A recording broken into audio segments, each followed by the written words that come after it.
ओम नमः शिवाय। दोस्तों, हर हर महादेव। शिव भक्ति ज्ञान चैनल में आपका स्वागत है। कैसे हैं आप?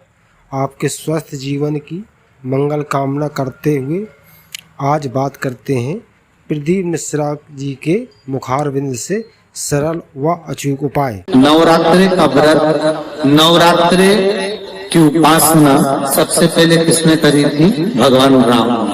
अश्विन के नवरात्रि में भगवान राम ने 9 दिन तक कलश की स्थापना कर लंकाधिपति रावण को मारने के लिए मां जगत जननी की आराधना की। भगवान राम ने मां जगत जननी की आराधना, मां जगदम्बा की आराधना। और कहते हैं मेरे राम ने प्रतिदिन मां आद्यशक्ति को निमंत्रण दिया और मां जगत जननी से विनती निवेदन कर कहा कि आपको प्रतिदिन आना पड़ेगा। इसलिए देवी भागवत में लिखा है कि नवरात्रि में एक दिन, जैसे प्रतिपदा है, पहला दिन है तो एक कन्या का पूजन करो, द्वितीया है तो 2 कन्या का पूजन करो, तृतीया है तो 3 कन्या का पूजन करो, चतुर्थी है तो 4 कन्या का पूजन करो, पंचमी है 5 कन्या का पूजन करो, छठ है 6 कन्या का पूजन करो, सप्तमी है 7 कन्या का पूजन करो, अष्टमी है 8 कन्या का पूजन करो, नवमी है, जम के बोलो, 9 कन्याओं का पूजन करो। और अगर इस तरह से आप पूजन नहीं कर सकते नवरात्रि में तो 9 कन्याओं का पूजन एक साथ या तो अष्टमी के दिन या नवमी के दिन कर दो, या मध्य में बीच में भी आप कर सकते हो। पर अगर आपकी कोई कामना है, आपकी कोई इच्छा है, मालूम पड़े, जैसे कई लोग कहते हैं कि हमारी इच्छा है, हमारी वो मकान नहीं बिक रहा, या हमारी वो जमीन नहीं खरीदी जा रही, या हमारी कोई कंपनी नहीं डल रही, या हमारे काम में ये अड़चन आ रही है, तो नवरात्रि में 4 नवरात्रि में से किसी भी नवरात्रि में आप नियम बना लो कि एक कलश की स्थापना कर एक दिन में एक कन्या का पूजन कर उसको भोजन कराना, लाल वस्त्र देना, लाल चुनरी देना, दूसरे दिन 2 कन्याओं का पूजन कर लाल वस्त्र देना, लाल चुनरी देना, तीसरे दिन में 3, चौथे दिन में 4, 5वें दिन में 5, ऐसे 7-9 दिन तक एक कन्याओं के क्रम को बढ़ाते आप उस पूजन का विधान प्रबल कर सकते।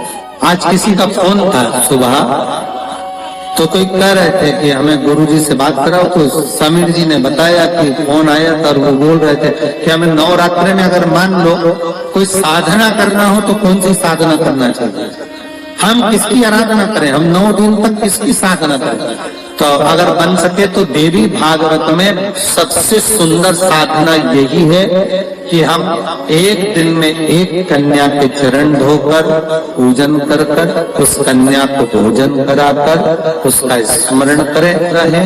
तब आप किसी कन्या को एक दिन में 1, 2 दिन में 2, 3 दिन में 3, 4 दिन में 4, 5 दिन में 5, ऐसे नवरात्रि 4 बार जो नवरात्रि आती, किसी भी नवरात्रि में आप स्मरण करें, उसका फल होगा। शिव पूजन का विधान किया है। पुलस्त बाबा ने कहा, जिस दिन मन में श्रद्धा और विश्वास दोनों प्रबल हो जाए, शंकर भगवान की जैसी मर्जी पड़े वैसी पूजन। स्त्री के लिए, नारी के लिए पुलस्त ऋषि कहते हैं भगवान को रिझाने के लिए विधान की जरूरत स्त्री को नहीं है, नारी को विधान है। अच्छा, एक बात बताना, बहुत सुंदर बात है, थोड़ा विचार कर बताना। आपकी गोद में छोटा सा बच्चा है, उसने गंदगी कर, आप मंदिर में हैं, महाकाल दर्शन करने गए, छोटे से बच्चे ने छी कर दी, गंदगी कर दी, जो भी करना था उसने कर दिया, आपने उसके कपड़ा चेंज कर दी, वापिस जाओगी, नहाओगी, उसके बाद दर्शन करोगी, उसके बाद जल चढ़ाओगी, जाकर नहाकर जल चढ़ाओगी क्या? नहीं। क्यों? क्योंकि छोटा बच्चा अगर गंदगी भी कर देता है, छोटा बच्चा अगर कुछ कर भी देता है, तो परमात्मा ने कह रखा है इसके लिए सब माफ है। उसी तरह आप बच्चा काम, लोभ, आसक्ति, तृष्णा, वासना से दूर है, जब तक वो माया में नहीं पड़ा। हाँ, उसके बाद बड़ा हो गया और उसने गंदगी करी तो आपको फिर आप स्नान करना पड़ेगा। पर जब तक वो गोदी में है, वो कुछ भी करता है, उसका कोई दोष नहीं है। जितनी माताएं हैं, परमात्मा ने इनको कह रखा है, केवल रजस्वला धर्म के वो 7 दिन आपको शिव का स्पर्श नहीं। दूध चढ़ा रहे हैं शिव जी पर, तो किस लिए चढ़ा रहे हैं? दूध चढ़ाने का तरीका क्या है? कैसे समर्पित कर रहे हैं? अभी दीदी ने कहा कि बीमारी पर, तो वो दूध चढ़ाने का तरीका बदल गया। आपने दोनों हाथ, एक हाथ में जल, एक हाथ में दूध रखा और तरीका बदला। अभी तक आप दूध चढ़ा रहे थे तो ऐसे चढ़ा रहे थे। अर्थात किस जगह पर व्यक्ति पड़ा हुआ है, कोमा में है, वेंटिलेटर पर है, आईसीयू में है, उसका तरीका बदल जाता है दूध चढ़ाने। दवाई देने का भी तरीका बदल जाता है। अभी तक तुम धन प्राप्ति के लिए, व्यापार वृद्धि के लिए दूध चढ़ाने का स्थान चेंज हो जाता है। शिव जी को जब दूध चढ़ाया जाता है तो पहले जलाधारी पर चढ़ाया जाता है, उसके बाद शिवलिंग पर चढ़ाया जाता है। तो दूध कार्य करना प्रारंभ कर देता है, संपदा बढ़ाना चालू कर देता है। रोग मुक्ति के लिए जब भी दूध चढ़ाया जाता है तो जल और दूध की मात्रा बराबर करी जाती है। जब ब्राह्मण अभिषेक कराने बैठता है तो बाल्टी में जो जल पड़ा होता है उसमें थोड़ा दूध डाल देता है। आप क्या डालते हैं कि नहीं डालते? हमें नहीं। ब्राह्मण जब रुद्री से अभिषेक कराने बैठता है तो बाल्टी में रखे हुए जल में दूध डाल देता है। उससे पूछा कभी आपने कि महाराज जी, आपने ये बाल्टी के जल में दूध क्यों डाला गया है? बाल्टी भरी हुई पानी की और उसमें थोड़ा सा तुमने दूध क्यों डाला है? तो ब्राह्मण बताएगा कि दूध और पानी मिलाकर शंकर जी का अभिषेक इसलिए करा जाता है कि जिस गोत्र का व्यक्ति अभिषेक कर रहा है, इस गोत्र के व्यक्ति के यहाँ अगर कोई रोगीला है, कोई बीमार है, कोई कष्ट भोग रहा है, तो अभिषेक करते करते उसका रोग मिट जाए, इसलिए जल में दूध मिलाकर चढ़ाया जाता है। कभी ब्राह्मण से पूछो तो, जब घर में संतान की वृद्धि नहीं होती है तो 7 कुआं बोलते हैं, तुम्हारे यहाँ बावड़ी बोलते हैं, तालाब बोलते हैं, जो भी हो, जहां जल का स्रोत बना हुआ, जल का जहां स्रोत बना, जल का स्रोत से मतलब होता है कि जिस कुएं में या हैंडपंप में या पानी जहां से आता रहता हो, ऐसे कुआं बावड़ी से 7 जगह से जल लाया जाता है। जब वंश प्राप्त नहीं होता, वंश नहीं बढ़ता, संतान नहीं होती, वंश की प्राप्ति नहीं होती, तब 7 कूप का जल लाकर ब्राह्मण देवता से कहकर रुद्राष्टाध्यायी से, रुद्री से अभिषेक किया जाता है। ब्राह्मण जब रुद्री से अभिषेक कराता है, एक एक कुएं का जल चढ़वाना चालू करता है और अभिषेक होने के बाद उसी जल का आचमन उस नारी को करा देता है जिसको संतान चाहिए। तो महाराज वंश की वृद्धि होना चालू है। जल का महत्व कोई समझे। और नवरात्रे में भी देवी की आराधना का एक स्मरण का सुख है महाराज। ज्योत का विधान है, नवरात्रे में देवी की ज्योत लगती है, अखंड ज्योति लगती है, जवारे बुआए जाते हैं, कलश लगता है। ज्योत का भी विधान है। जिसके यहाँ दिया अखंड जलाया जाता है, अगर वो दिए की लो, दिए की बाती अगर दक्षिण दिशा की होती है तो उसके घर में साल भर में एक घात जरूर होती है।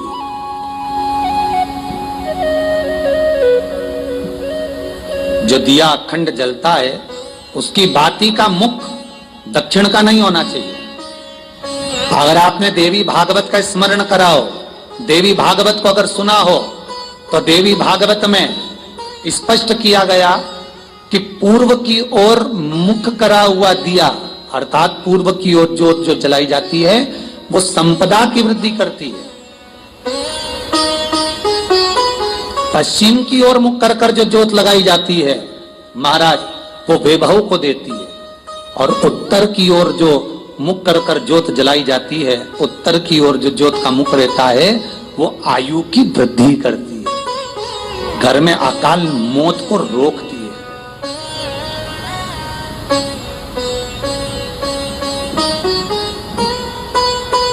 यात्रे का जो भाव तत्व है उसको भी अच्छे से समझ लेना। दक्षिण की ओर ज्योत ना लगाएं। अगर आपको लगाना है पूरब की लगाएं, पश्चिम की लगाएं या उत्तर की लगाएं। और जितने दिन महारानी जगदम्बा जगत धात्री दुर्गा भवानी अब की बार माता जी घोड़े पर आई है, हर बार देवी बदल बदल के आती है। इस बार जो नवरात्रे आए वो घोड़े के आए, तो घोड़े पर जो देवी जी आती है वो समृद्धि को देने वाली आती है, लक्ष्मी की वृद्धि करने वाली आती है। जैसी घोड़े की रफ्तार होती है उस रफ्तार से लक्ष्मी घर में आती है। तो ये मत सोचना कि कोरोना महामारी ने हमको नीचे गिरा दिया या कोरोना महामारी ने रोक दिया, कमाई के स्रोत रोक दिए, धन रोक दिया। चिंता मत करना। मेरी मां जगत जननी दुर्गा भवानी अब की बार घोड़े पर आई है। साल भर में इतना धन दे देगी कि आपने पीछे के 4 साल में नहीं कमाया होगा। इतनी मेरी मां भंडार भर देगी। ये घोड़े पर आई है, कोई साधारण नहीं हो सकता। देवी भागवत में स्पष्ट किया गया, जब जगदम्बा मगर पर आती है उसका भाव अलग है, और जगदम्बा जब हाथी पर आती है उसका भाव अलग है, और जगदम्बा जब घोड़े पर आती है तो जगत को समृद्धिवान बना देती है, वैभव में कमी नहीं आती। अभी भले दुनिया के लोग अभी रोते हैं कि पैसा नहीं आ रहा, कोरोना महामारी ने सब तोड़ दिया, रोक दिया, पर चिंता ना करना। मेरी मां अगर घोड़े पर आई है तो उसका सुख आपको जरूर मिलेगा। एक जरा सी मिट्टी की दुकान भी अगर आप खोल कर बैठेंगे तो चांदी और सोना के बराबर कमाएंगे। इतना धन देगी वो महाराज, साधारण नहीं है मेरी माता। तात्विक सुख का आनंद देने वाली, लाभ तत्व प्रदान करने। और नवरात्रि में भी अगर आपकी कोई कामना है, आपकी अगर इच्छा है, आपका मन है, तो जगत जननी की आराधना करो। पति और पत्नी में अगर क्लेश है तो जगदम्बा के मंदिर में मक्खन चढ़ाओ, प्रेम बढ़ जाएगा। आपको लगता है कि पति कोई अन्य स्त्री से लगा हुआ है या परिवार टूट रहा है, तलाक तक पहुंच गया है, तो माता के मंदिर में आप ध्वजा लगवाइए, उस ध्वजा पर मक्खन लगाकर लगवाइए, आपको लाभ मिलेगा। महाराज, यदि आपको लगता है कि बच्चे बहुत ज्यादा अपशब्द बोल रहे हैं, मुंह चला रहे हैं और प्रेम नहीं रख रहे, तो माता के मंदिर में लाल पुष्प, लाल चंदन और लाल चूड़ी मां को समर्पित करिए, प्रेम बढ़ेगा। बच्चा कभी आप जी से कम नहीं बोलेगा, प्रेम की भाषा निकलेगी मुझसे। मां जगत जननी की आराधना, जगदम्बा की उपासना। नवरात्रे में 9 दिन में से कोई एक दिन ऐसा ले लो जिस दिन कन्याओं का भोजन कराओ, साथ में उनको लाल चुनरी ओढ़ाओ या कोई लाल वस्त्र, लाल पूजन की सामग्री उनको दो, सुख मिलेगा, आनंद आएगा।